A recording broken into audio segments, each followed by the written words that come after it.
আজকে আমরা শোনাব এক ঈমানদার নারীর গল্প, যে নারী ধৈর্যের মাধ্যমে জান্নাত অর্জনের সুসংবাদ পেয়েছিলেন। তিনি হলেন উম্মে সুয়াইবা রাদিয়াল্লাহু আনহা। তিনি আজীবন মৃগী রোগে কষ্ট পেতেন। একদিন রাসূলুল্লাহ সাল্লাল্লাহু আলাইহি সাল্লামের দরবারে এসে বললেন, হে আল্লাহ রাসূল, আমি মৃগী রোগে আক্রান্ত হই।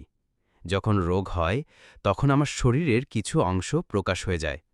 আপনি আল্লাহর কাছে দোয়া করুন যেন আমি আরোগ্য লাভ করি।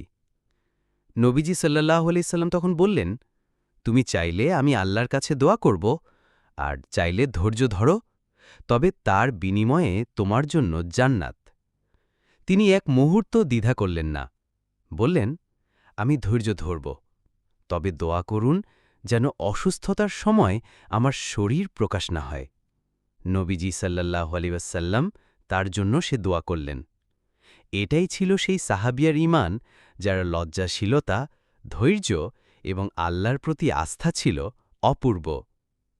ভাই ও বোনেরা, এই সাহাবিয়ার মতো আমাদেরও উচিত কষ্টে আল্লাহকে ডাকা, ধৈর্য ধরা এবং জান্নাতের আশায় সবকিছু আল্লাহর উপর ছেড়ে দেওয়া।